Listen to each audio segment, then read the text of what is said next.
Bonjour à tous. Merci de vous être connectés pour ce webinaire. Donc, l'Observatoire des métiers du BTP va vous présenter aujourd'hui les résultats de sa dernière étude sur les transitions professionnelles vers les métiers du BTP. Alors, pour ceux qui ne nous connaissent pas, l'Observatoire des métiers du BTP a été créé en 2006 par les CPNE conjointes des branches du bâtiment et des travaux publics.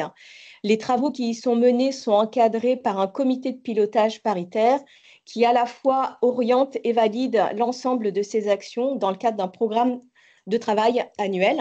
Vous pouvez retrouver sur le site métier-btp.fr l'ensemble des études publiées jusqu'à présent par cet observatoire. Donc, l'étude que nous allons vous présenter avec l'aide du cabinet Q Associé, à qui je vais laisser la parole dans un court instant, a démarré en 2024 avec le constat à la fois de besoins importants de recrutement dans le secteur, ainsi que des tensions à l'embauche, alors même qu'on est sur un secteur offrant des opportunités d'évolution professionnelle. Et donc, l'Observatoire a souhaité démarrer une étude avec plusieurs objectifs, d'avoir une représentation de ces professionnels qui arrivent dans le BTP pour y travailler, d'identifier les leviers et les freins de ces reconversions, identifier les secteurs depuis lesquels ces transitions ont lieu, recenser les dispositifs d'accompagnement, enfin de transition professionnelle et mesurer leur utilisation par les entreprises des BTP et enfin formuler des préconisations pour faciliter ces transitions. Donc, cette étude a été menée en 2024 sur toute l'année avec l'aide du cabinet Q, avec une méthodologie diversifiée, puisque nous nous sommes appuyés à la fois sur une analyse documentaire, une analyse statistique, avec différentes sources de données utilisées qui vont vous être exposées dans un instant. Nous avons également pu nous appuyer sur des enquêtes qualitatives. 50 entretiens ont donc été menés. Une enquête en ligne qui a permis de récolter les réponses de 289 entreprises du BTP. On a eu un groupe de travail et la mobilisation tout au long de l'étude des membres du comité de pilotage de l'Observatoire. Alors, juste très brièvement, avant de laisser la parole au cabinet Q Associé, je voulais remercier très chaleureusement l'ensemble des personnes qui ont pu contribuer à cette étude, et notamment les entreprises et salariés qui se sont prêtés au jeu des entretiens, puisqu'il y a quand même eu 25 entretiens menés avec des entreprises et salariés issus de reconversion. Et puis nos partenaires qui ont été importants dans cette étude, donc les associations Transition Pro, notamment l'Observatoire des transitions professionnelles, France Travail, le 3CA BTP, mais aussi les organismes de formation qui ont travaillé avec nous, donc le GRETA, le BTP CFA, les compagnons du Tour de France et l'AFPA. Alors, je vais laisser la parole à Q. Si vous avez des questions, je vous propose de les mettre dans le fil et je les relayerai au fur et à mesure de cette présentation. Donc, Guillaume, Franck, je vous laisse la parole. Je partage donc mon écran pour que vous puissiez avoir le support de présentation. Merci beaucoup, Marie-Ingrid. Bonjour à tous. Guillaume et moi sommes ravis de présenter les résultats de cette étude qui s'est déroulée effectivement sur l'année 2024 et en collaboration avec beaucoup d'acteurs de l'écosystème. Nous avons donc choisi de vous présenter quelques points majeurs issus de cette étude qui est assez riche et dont les livrables seront certainement, en tout cas en partie, partagés à l'issue de ce webinaire.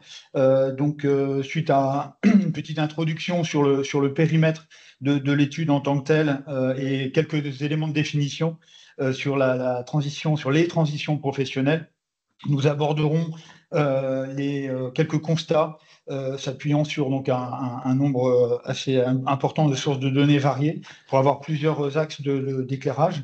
Ensuite, on vous fera un éclairage sur les motivations et les parcours de reconversion dans le BTP, donc en s'appuyant en effet sur là aussi des expériences terrain assez intéressantes et assez riches et assez diversifiées, pour ensuite vous donner un retour sur les perceptions des entreprises du BTP et notamment leurs besoins en support et leurs besoins en ressources humaines, en action et en support sur les ressources humaines, pour terminer sur donc quelques éléments de conclusion et notamment des préconisations donc issues de l'étude et issues de ces éléments-là qui peuvent amener à lancer des actions pour justement aller plus loin et s'appuyer sur ces constats pour finalement favoriser les transitions vers le BTP. Je laisse la parole à Guillaume pour la première partie de cette présentation.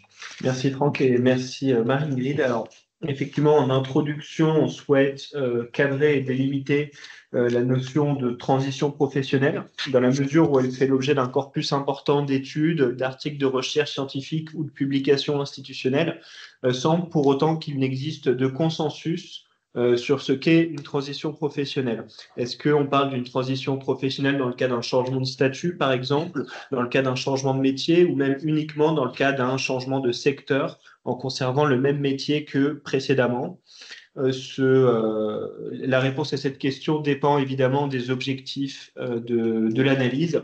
Pour élargir un petit peu le sujet, la littérature qui se focalise le plus souvent sur les personnes qui changent de métier estime à travers le réseau emploi compétences que ces personnes en reconversion représentent en moyenne 1,4 million de personnes par an sur une période récente, soit à peu près 8% des actifs occupés. Ces transitions, elles se font majoritairement d'un domaine professionnel à l'autre, et changer de métier est le souhait de 33% des salariés d'après le CEREC.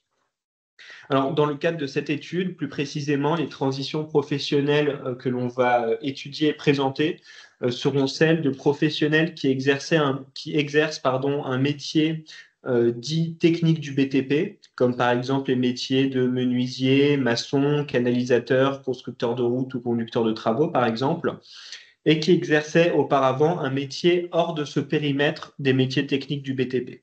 Par exemple, il peut s'agir d'un conducteur de train qui devient conducteur d'engin du BTP ou d'un technicien de maintenance qui devient technicien en rénovation énergétique. Alors, l'étude s'est intéressée aux transitions professionnelles, mais aussi pour mieux les comprendre à leur motivation.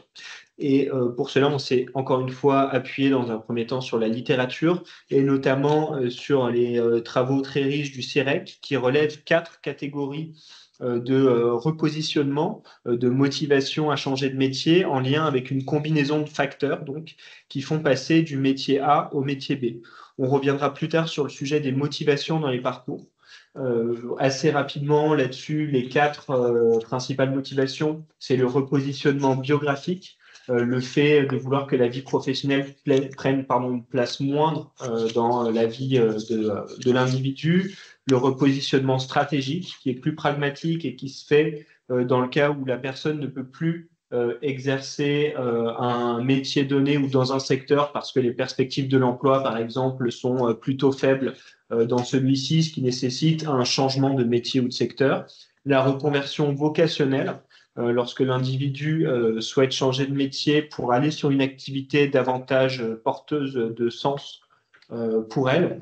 Et enfin, la requalification sociale, dans le cas où un individu, par exemple, souhaite accéder au statut d'entrepreneur ou d'artisan, ou du moins arriver à un statut professionnel qui le ferait être davantage reconnu auprès de ses pairs. On reviendra plus tard sur les motivations dans le parcours, mais dans un premier temps, on va évoquer le sujet des données relatives aux transitions professionnelles vers les métiers du BTP. Alors, les transitions professionnelles sont protéiformes, d'une part, puisqu'elles peuvent se faire, par exemple, par le biais d'une formation dans certains cas ou non, ou par exemple à la suite d'une période de chômage, comme en rebond direct d'une situation d'activité professionnelle. Et il n'existe évidemment pas de source qui permettent d'appréhender de façon exhaustive toutes les transitions professionnelles dans l'ensemble des cas de figure possibles. Du coup, il a fallu mobiliser une approche plus holistique et pour ça, on a mobilisé notamment 3 sources de données statistiques qui constituent chacune une fenêtre qui apporte une vision très spécifique qui apporte un éclairage très spécifique sur les transitions professionnelles tout en étant complémentaires aux autres sources de données. On a les données de l'Union des caisses de France congés intempéries BTP, l'UCF CIBTP, qui apportent la vision la plus complète d'un point de vue volumétrique, avec en plus une richesse d'informations sur, par exemple, la répartition territoriale des primo-entrants dans le BTP, mais cette source de données, par exemple, ne donne pas d'informations sur la situation précédente des primo-arrivants dans le BTP. Est-ce qu'ils étaient en emploi ou pas, dans quel secteur? Ensuite, on a les données de l'Observatoire des transitions professionnelles sur les projets de transition professionnelle financés par les associations Transition Pro. Et j'en profite pour remercier l'Observatoire des transitions professionnelles et les associations pro qui nous ont fourni l'accès à ces données et nous ont accompagnés dans le cadre de cette mission. Ces données, elles permettent de faire un focus très détaillé sur une sous-population plutôt modeste. 3 000 actifs sur 3 ans pour les données complètes, 6 000 actifs en tout, qui ont suivi une formation donc, pour se reconvertir dans le BTP. Alors, on est sur une population très spécifique puisqu'elle elle est arrivée par une porte d'entrée qui est le projet de transition professionnelle et parce que par ailleurs, ça représente que, entre guillemets, quelques milliers d'actifs. Mais pour autant, sur cette population, on est en mesure d'avoir un portrait sociodémographique précis avec des informations sur le métier antérieur, sur la formation suivie et sur le métier d'insertion. En plus donc de ces 2 premières sources de données, on a passé une commande spécifique à l'INSEE afin d'avoir les données de la déclaration sociale nominative sur les années 2020 et 2021. 2000, ça aurait eu un peu moins d'intérêt. Et à travers cette commande, on était en mesure de savoir quel métier exerçaient les professionnels l'année N-1. Alors qu'ils exerçaient des métiers du BTP à l'année N. Ces données, donc, elles permettent de mettre en lumière les parcours les plus fréquents d'un métier A, hors métier technique du BTP, à un métier B qui est un métier technique du BTP. Cependant, ces données sont relativement limitées, d'une part par le fait qu'elles ne portent que sur les personnes dont la situation principale était l'emploi salarié à la fois en 2020 et en 2021. Exit donc les personnes qui étaient en formation longue ou les demandeurs d'emploi de longue durée. Et par ailleurs, ce sont des données qui sont soumises au secret statistique, ce qui fait que pour un nombre relativement modeste, a priori, de personnes qui seraient concernées, nous n'avons pas ces informations. On va vous présenter quelques résultats pour chacune de ces sources de données. Avec les données de l'UCF, donc, on a pu dénombrer environ 130 000 primo-entrants de plus de 25 ans chaque année, ce qui représente probablement le chiffre le plus proche de la réalité. Et ces 130 000 primo-entrants, ils représentent concrètement 12% des effectifs dans le bâtiment et 7% dans les travaux publics. Certaines régions sont particulièrement concernées, c'est le cas notamment des régions, des départements et des régions d'outre-mer. Je pense notamment à La Réunion, mais aussi dans une moindre mesure l'Île-de-France. Et il est à noter également qu'on retrouve bien plus fréquemment les primo-entrants dans les TPE que dans les entreprises de taille intermédiaire ou les grandes entreprises.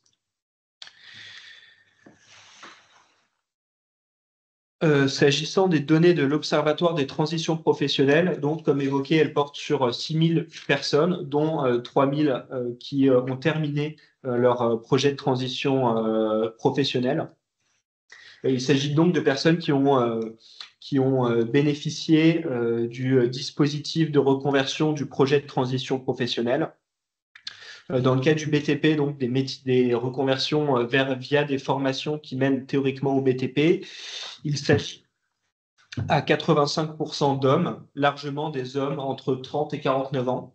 Et près des 2 tiers d'entre eux étaient titulaires d'un diplôme de niveau 3 ou de niveau 4 avant de s'engager dans ce parcours.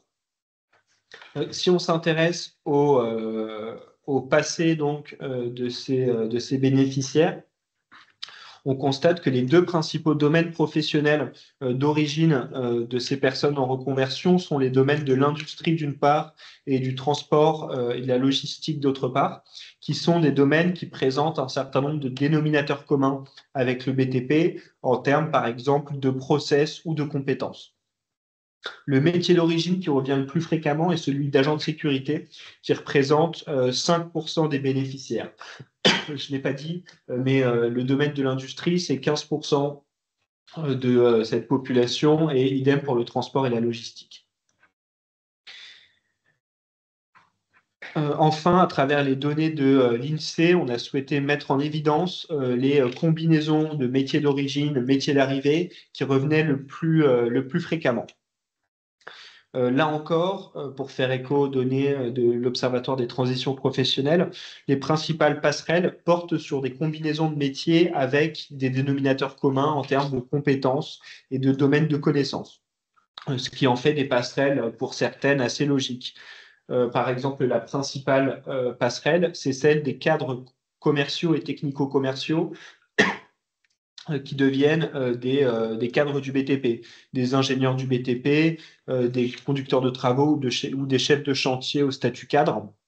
Et ce qu'il faut savoir, c'est que dans les cadres commerciaux et technico-commerciaux, on a par exemple les chargés d'affaires du BTP, qui ont une certaine expertise en matière, par exemple, de matériaux ou de suivi de chantier.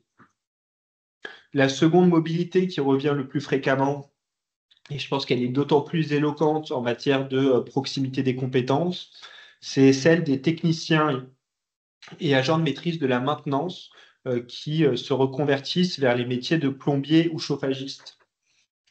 Et on avait 700 individus qui ont fait ce chemin entre 2020 et 2021. Pour la première passerelle, je ne l'ai pas précisé, mais on a donc un peu plus de 900 cadres commerciaux et technico-commerciaux qui sont devenus cadres du BTP sur un an.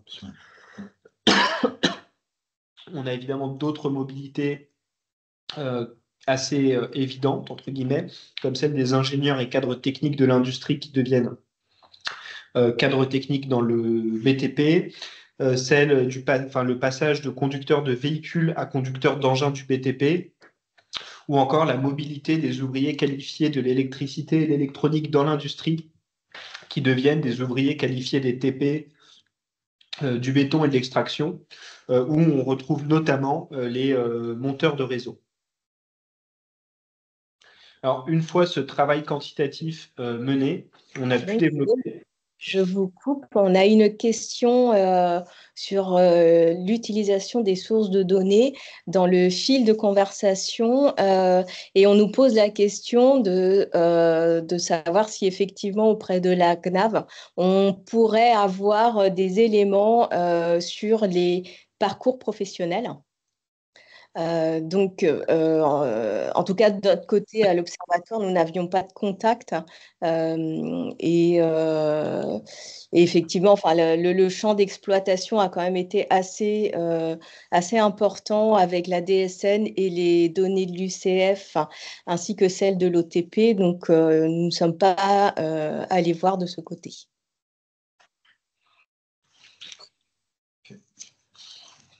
Mais en effet, ça peut être une piste, et je pense que c'est le cas dans des études très, pas forcément aller voir la CNAV, mais des études très sectorialisées. Par exemple, sur le parcours, mettons, d'infirmier, peut peuvent être nourris par les données des caisses de retraite d'un secteur donné. Et effectivement, ça peut être le cas également des données de la CNAV, si celles-ci sont évidemment assez précises, je pense notamment en matière de nomenclature métier.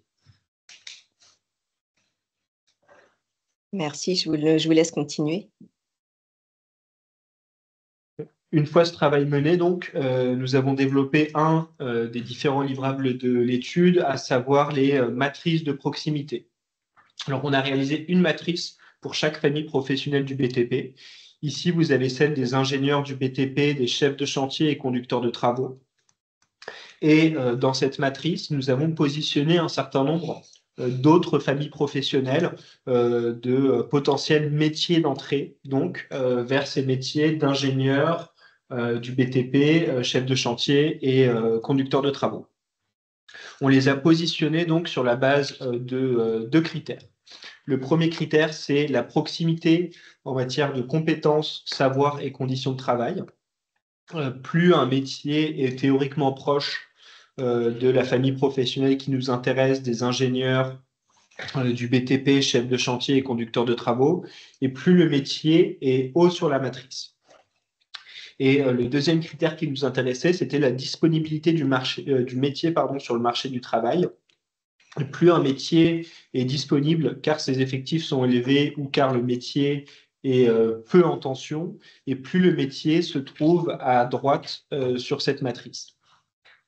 Par exemple, ici, on retrouve en haut à droite des métiers comme celui d'ingénieur et cadre de la logistique, du planning et de l'ordonnancement, ou celui un peu plus à gauche, mais plus haut, d'ingénieur et cadre de fabrication et de la production, qui sont des métiers à la fois avec un certain nombre de compétences communes. Ça peut être des compétences très métiers. On pense aux compétences en matière de logistique pour la première famille professionnelle, des compétences et des connaissances en termes d'expertise matériaux pour les ingénieurs et cadres de fabrication et de la production, mais aussi évidemment pour ces deux familles professionnelles des compétences communes en termes de management, de gestion d'équipe et de gestion de projet. Donc, ces métiers-là ont une certaine proximité sur tous ces aspects-là avec le métier du BTP qui nous intéresse. Et en plus, ce sont des métiers relativement disponibles sur le marché du travail. À l'inverse, on a d'autres métiers avec une forte proximité de compétences, comme la famille professionnelle des cadres techniques de la maintenance et de l'environnement, qui certes présente une forte proximité du point de vue des compétences, mais pour autant, c'est des métiers peu disponibles, car les effectifs sont modestes ou car le métier est particulièrement en tension. En bas à droite, vous avez des métiers qui sont disponibles, depuis lesquels on a pu constater des mobilités dans les données de l'INSEE, mais qui pour autant semblent plus éloignés en matière de compétences. Et enfin, en bas à gauche, vous avez des métiers qui sont plutôt éloignés également en termes de compétences, et également qui sont en tension, mais qu'on a souhaité mettre ici dans la mesure, en tension ou peu disponibles, et qu'on a souhaité mettre ici dans la mesure où des mobilités étaient constatées depuis ces métiers vers les métiers d'ingénieur du BTP, chef de chantier et conducteur de travaux. Alors, on a fait une vingtaine de matrices comme celle-ci, et elles sont disponibles avec les autres livrables. Merci Guillaume. Alors, on voit en effet qu'il y a des flux, en tout cas des parcours assez variés. Alors, pour certains, relativement évidents, pour d'autres, beaucoup moins, alors qu'ils sont constatés, et on arrive effectivement à décrypter cette proximité, cette logique de parcours sur un certain nombre de filières notamment, et on voit tout l'intérêt notamment dans une activité de recrutement pour aller chercher peut-être plus loin vers des compétences qu'on n'imaginerait pas, ou en tout cas pour favoriser ou supporter, accompagner des parcours de reconversion. Donc on s'est également intéressé, alors on voit qu'il il y a effectivement des explications, ou en tout cas des logiques assez théoriques qui ressortent. Mais il est intéressant aussi de regarder la réalité, est-ce qu'elle colle à cette logique un petit peu théorique, et puis regarder ce qui est peut-être un petit peu moins, qui est enfin un peu plus lié finalement aux motivations. Alors dans un premier temps, on constate que la part des professionnels issus d'une reconversion n'est pas nulle, elle est même importante, puisqu'on est au-delà du tiers des effectifs, hein, et voire plus si on considère les 13% donc sur les entreprises interrogées qui ne savent pas, qui ne se sont pas prononcées. Donc ça, c'est déjà un constat intéressant. C'est à la fois beaucoup et en même temps, vu les besoins, on peut se dire que c'est aussi des axes qui peuvent être encore développés, encore favorisés. Et puis, deuxième constat intéressant, c'est le taux de satisfaction pour ces recrutements. Il est clair que autant du côté de l'intéressé qui est confronté à un certain nombre de freins, en tout cas de difficultés pour déjà passer le pas et changer de secteur. On sait que c'est déjà pas forcément simple en restant dans le même secteur de changer de métier, mais pour faire un pas encore plus grand, il y a un certain nombre de difficultés à relever. Et puis du côté également des recruteurs, c'est également une prise de risque, puisqu'on peut se demander finalement cet écart de compétences, de connaissances du secteur, est-ce qu'elle va être plutôt un point positif ou un frein? Et on s'aperçoit que le taux de satisfaction est très élevé, puisqu'il est d'alentour de 90% pour les recrutements issus de ces reconversions. On a également collecté un certain nombre de témoignages qui permettent de montrer aussi comment ont été considérées ces expériences-là. Et donc, tous ces éléments-là sont bien sûr consignés dans le rapport d'études. Alors, sur la partie motivation et quelles sont finalement les clés pour essayer d'aller un petit peu plus loin, on a effectivement interrogé les entreprises sur leurs besoins, notamment en matière de besoins RH. Et donc ici, deux choses sont mesurées. C'est les besoins RH pour l'ensemble des salariés donc, de l'entreprise, et puis un focus sur les salariés en reconversion. Et donc, on voit ici que les besoins sont assez importants et globalement, sauf pour l'axe de fidélisation des salariés, où là, on a sur les deux catégories à peu près le même niveau, les besoins en gestion RH sont globalement plus forts pour la population de salariés en reconversion. Donc, on voit là une distinction. Et ce qui arrive en tête est notamment la notion d'information, avoir des informations sur les financements existants sur ces dispositifs, de façon à pouvoir les mobiliser, déjà les identifier et les mobiliser, que ce soit des dispositifs donc financés de formation financée ou des contrats aidés. Ensuite vient l'amélioration des méthodes et canaux de recrutement, donc avoir un support pour recruter plus facilement, avoir plus facilement accès à ces sources de recrutement. Et puis ensuite, l'adaptation aussi des compétences des collaborateurs pour justement les faire monter en compétences. Là, il peut y avoir, on l'a vu, des écarts assez importants et donc un accompagnement un petit peu plus fort, en tout cas plus spécifique pour les populations en reconversion.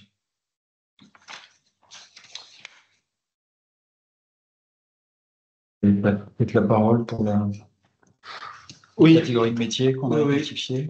On avait, le rapport présente évidemment d'autres aspects, notamment sur les motivations des professionnels sur lesquels aujourd'hui on n'est pas passé ou très rapidement.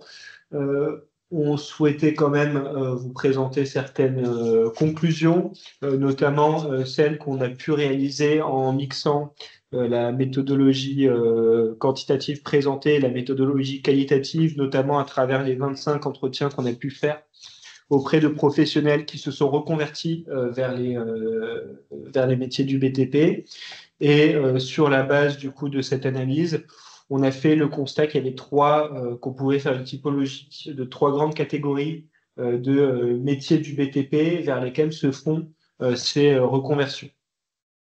La première catégorie de métiers, c'est les métiers d'ouvriers qualifiés ou très qualifiés, notamment du second œuvre, tels que les métiers d'électricien, de plombier, menuisier, charpentier, même peintre, qui sont des métiers très attractifs, plutôt valorisés, et ce pour un public large.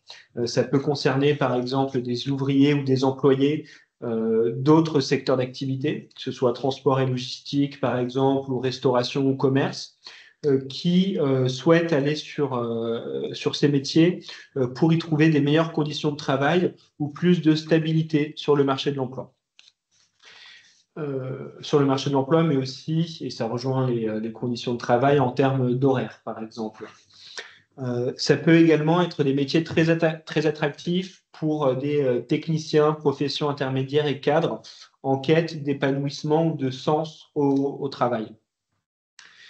Et typiquement, alors j'ai déjà cité les métiers cibles de provenance, sans parler des métiers d'ouvriers de l'industrie, qui sont aussi un métier vivier potentiel pour arriver sur le métier d'ouvrier qualifié. Mais c'est vraiment pour cette première catégorie qui a peut-être le moins de profil type de départ, du point de vue en tout cas du métier précédent, dans la mesure où, encore une fois, ça peut concerner des métiers très larges. De même que les motivations à entrer sur ces métiers peuvent également être très larges. Ça peut être l'intérêt du métier, la dimension manuelle, l'attrait pour un matériau en particulier. Alors, le plus souvent, c'est arrivé pour le matériau du bois, qui est particulièrement noble et perçu positivement par les personnes qui n'exercent pas dans le BTP et qui est donc très attractif. Mais la possibilité de devenir indépendant est également revenue comme un facteur de motivation à devenir un ouvrier qualifié du second œuvre. Et on a encore une fois le sujet des conditions de travail et d'emploi. Pour entrer sur ces métiers, cependant, ce qu'on a pu constater, c'est que le poids de la certification est élevé. C'est-à-dire que c'est des métiers très techniques qui s'apprennent le plus souvent avec une dimension formation certifiante assez forte. La seconde catégorie de métiers vers lesquels se font les reconversions dans le BTP, qui nous a paru structurante, c'est la catégorie des métiers de l'encadrement technique, notamment des métiers de conducteur de travaux et d'ingénieur du BTP. Ici, c'est des métiers qui sont très attractifs, mais pour un public très spécifique, qui est principalement un public de cadres ou de techniciens supérieurs avec une expertise applicable au BTP. Ça peut être une expertise dans les matériaux, dans les procédés, mais aussi potentiellement dans des process comme le process des achats. Du coup, les métiers cibles de provenance, ça va être des métiers d'ingénieurs et cadres techniques de l'industrie, de la maintenance, les métiers des bureaux d'études, les directions des achats, les chargés d'affaires ou les architectes d'intérieur. Et la principale motivation des professionnels qui font cette reconversion vers cette seconde catégorie de métiers, c'est de mobiliser à nouveau leurs compétences techniques dont ils sont satisfaits dans un secteur avec des débouchés et souvent sur des métiers en lien avec la transition écologique. Pour faire cette reconversion, dans la plupart des cas, elle se fait sans réaliser d'autres formations certifiantes, mais uniquement du fait d'une proximité de compétences déjà initialement fortes, même si l'acquisition des compétences pour devenir conducteur de travaux, par exemple, peut très bien se faire dans le cadre d'un cycle de formation de 2 ou 3 ans, ce qui est relativement contraignant pour développer évidemment ces parcours. Et enfin, la troisième grande catégorie de métiers vers lesquels on a pu constater des reconversions, c'est plutôt des métiers d'ouvriers de premier niveau de qualification, comme les métiers de maçon, ouvrier, voirie, réseau divers, coffreur-mancheur, monteur réseau, agenceur. Et il s'avère que ce sont des métiers qui sont attractifs pour un public qui cherche à s'insérer rapidement et sans forcément réaliser de formation. Ça peut être par exemple pour des ouvriers ou des employés de premier niveau de qualification qui ne voient que peu de débouchés dans leur secteur précédent et qui cherchent plus de stabilité ou un rebond professionnel. Et ça peut être également le cas pour un public de primo-arrivants. Là, pour le coup, on est vraiment sur des motivations très pragmatiques à se reconvertir. L'objectif étant de trouver un emploi dans un secteur qui est fortement pourvoyeur en la matière. Et comme je le disais tout à l'heure, dans ce cas de figure, le poids de la certification dans la reconversion est quand même faible. La plupart du temps, les recrutements se font soit via des formations courtes comme la préparation opérationnelle à l'emploi ou la période de mise en situation en milieu professionnel, soit sans formation.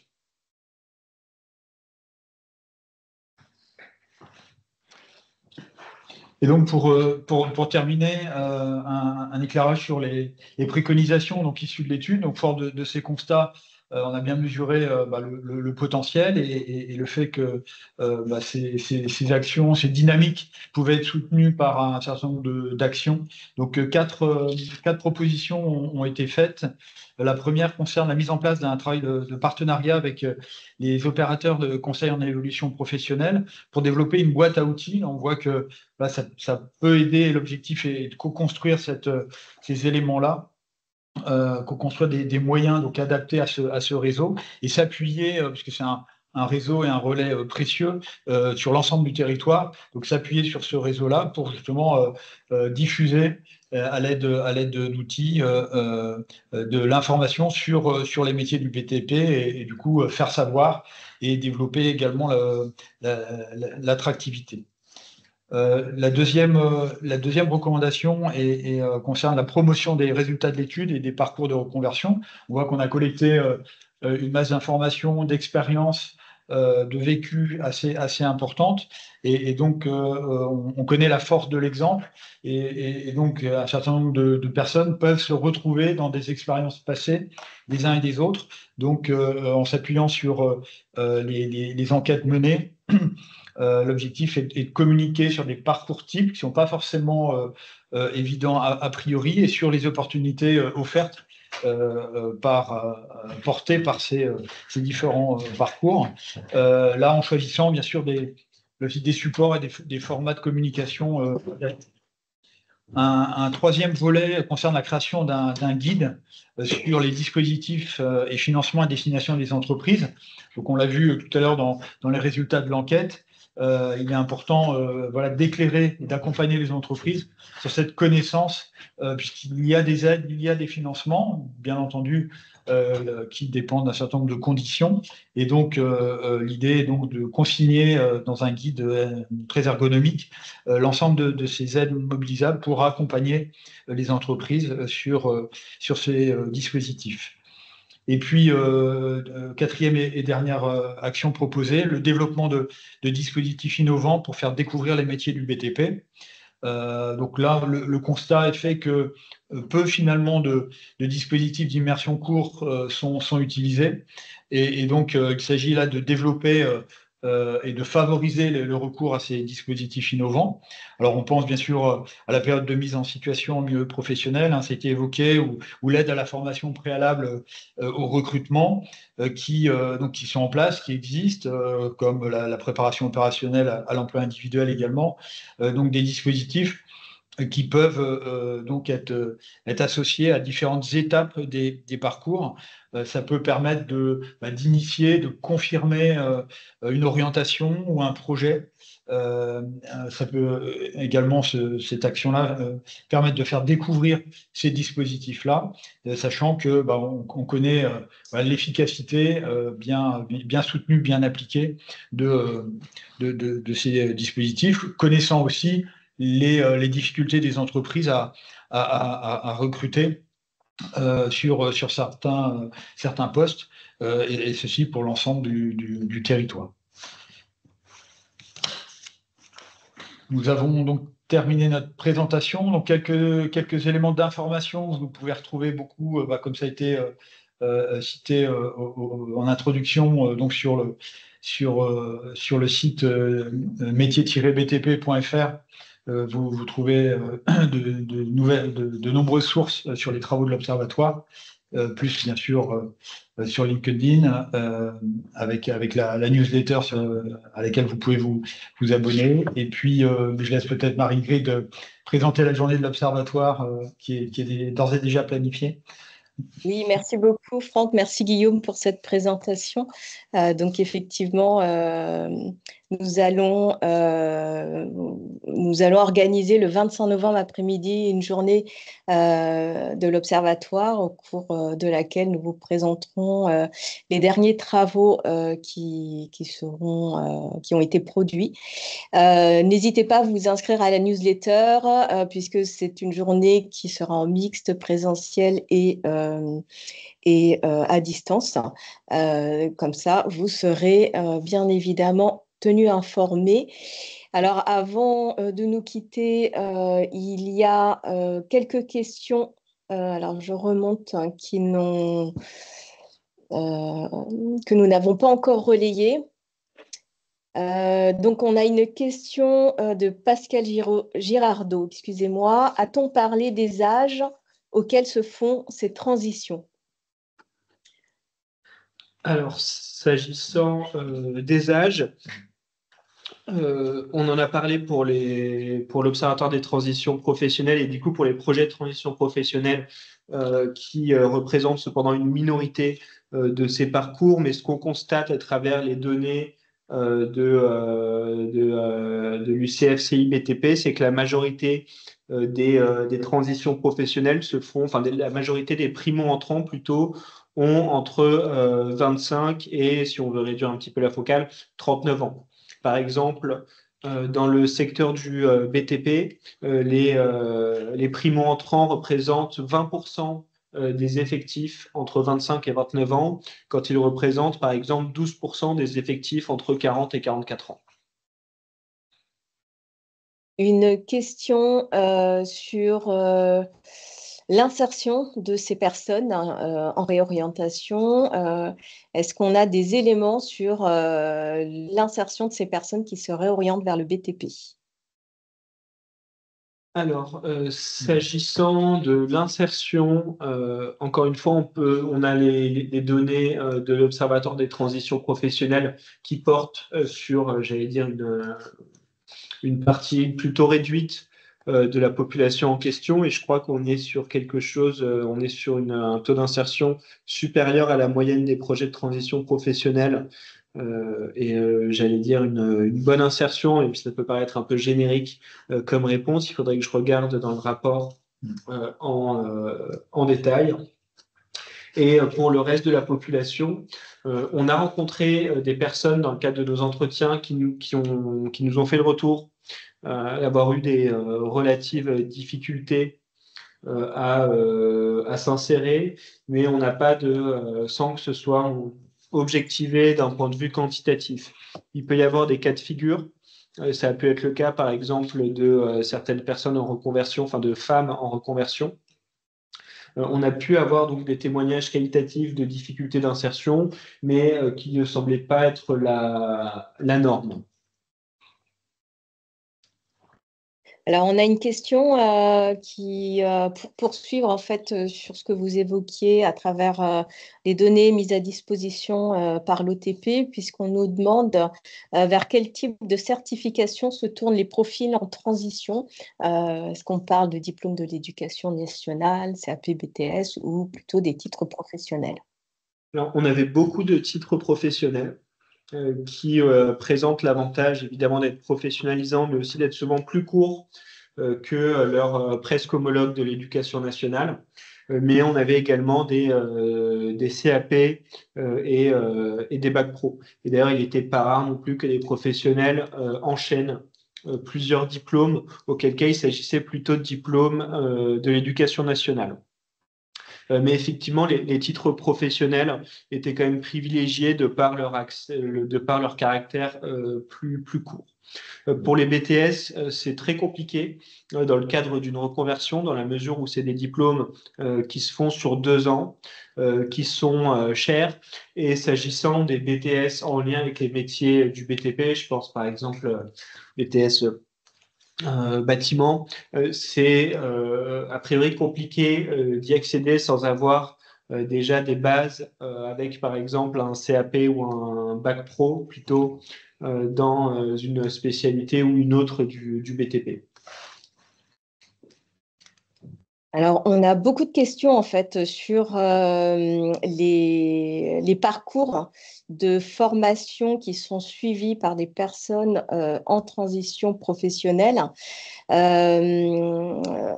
Excusez-moi, pardon. Alors, du coup, j'y retourne. Donc, est-ce qu'on a des résultats sur le succès de cette transition? Au-delà, effectivement, des fameux 90% de satisfaction exprimée par les entreprises employant ce type de professionnels. Alors, s'agissant des parcours qui n'ont pas abouti, c'est forcément un biais de cette étude. On n'a pas rencontré de personnes qui auraient initié un parcours de reconversion, mais qui n'auraient pas abouti. Donc, on a toujours un petit peu le côté success story, les histoires, enfin les transitions qui ont bien fonctionné. Et effectivement, au-delà des témoignages qu'on a pu avoir de professionnels de la formation, par exemple, ou de chefs d'entreprise, c'est plutôt les professionnels de la formation, d'ailleurs, qui avaient une vision sur les parcours qui ne fonctionnaient pas, enfin, qui n'avaient pas abouti. On n'a pas eu d'échange direct avec ces personnes. Mais des professionnels de la formation qui ont pu voir ces cas de figure, évoquer effectivement le cas de personnes qui n'avaient pas forcément une bonne vision de la réalité du BTP et qui pouvaient déchanter assez vite au cours de leur parcours, notamment dans le cadre de leur premier stage. Et pour poursuivre et reprendre, j'essaie de faire les questions un peu par thématique, hein, donc vous inquiétez pas, je n'oublie pas certaines des questions qui n'ont pas été encore relayées, mais juste pour rester sur cette thématique de formation dans le cadre des transitions professionnelles, on nous demande si nous avons une indication sur la durée moyenne des formations suivies dans le cadre des transitions professionnelles. Et si elles sont, pardon, du coup, je vais regrouper les questions, excusez-moi, et si ces formations se font plutôt en alternance ou en formation continue. Alors, dans le cadre des transitions professionnelles, ça se fait toujours en formation continue. Je crois qu'il n'est pas possible de faire de l'alternance à travers ce dispositif. Et dans le cadre de la durée moyenne, je cherche l'information. Je sais que c'est de l'ordre de quelques mois, ce qui n'est pas très précis, j'en conviens. Alors, juste le temps que vous cherchiez, je profite pour répondre à une des questions que j'ai vues précédemment posées. Voilà, peut-on estimer qu'on ne peut plus parler de difficultés de recrutement avec la crise du BTP? Alors effectivement, on a une situation conjoncturelle, enfin une situation actuelle hein, qui est un peu plus compliquée pour le BTP. Néanmoins, il y a toujours des besoins de recrutement. Hein, la pyramide des âges fait qu'on a besoin de recruter. Donc c'est sûr par rapport à la situation dans laquelle nous avions commencé à réfléchir à cette étude fin 2023, les choses ont un peu évolué. Néanmoins, sur les trajectoires, les formations, les difficultés et les motivations des professionnels à rejoindre le BTP, nous restons sur l'étude reste évidemment d'actualité.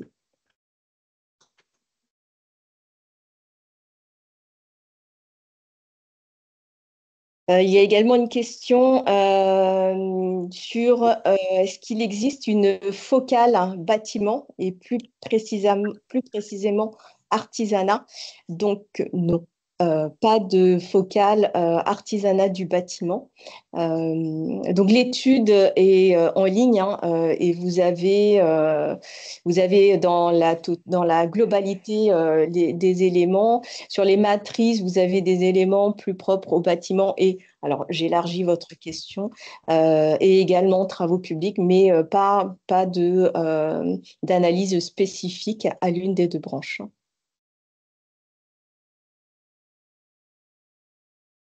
Alors, pour répondre à la question précédente sur la durée moyenne, on n'a pas la durée des formations indiquées dans les données des transitions professionnelles. Et encore une fois, on est sur des formations qui durent plutôt, c'est plutôt des formations qui durent 6 mois à 1 an.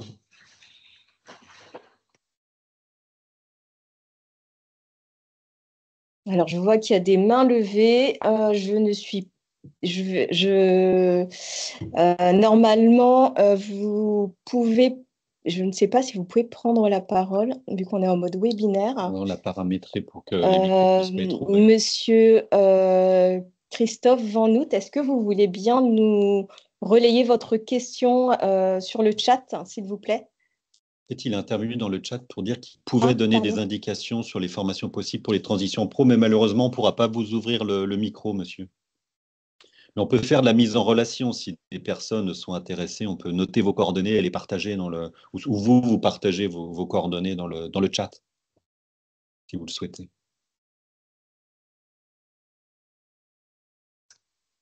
Voilà, sinon Zélie Legrand a mis des informations sur les parcours de transition professionnelle, voilà, avec quelques infos un peu plus précises et quelques liens.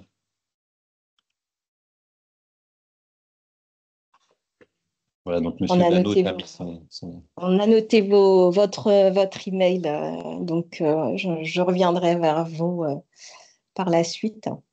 Alors, sur le site, donc je vous disais métier-btp.fr, vous allez pouvoir trouver l'ensemble des éléments relatifs à cette étude, donc évidemment le rapport final.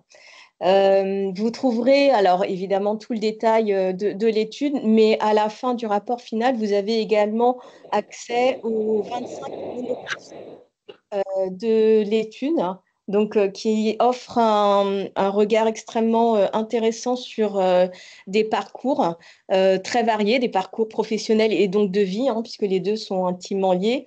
Vous avez également en ligne la synthèse de l'étude. Vous avez les matrices de positionnement qui vous ont été présentées, donc la vingtaine de matrices. Et vous avez également un dernier document dont on n'a pas parlé ici, qui s'appelle carte de navigation et qui va vous permettre en fait de vous repérer dans l'utilisation de la matrice. Donc, prenez le temps de regarder tous ces éléments. Merci pour je vois qu'il y a des liens qui sont partagés. C'est vrai qu'il y a beaucoup d'initiatives aussi en région qui sont menées. Donc, merci Madame Ben Moussa. Excusez-moi.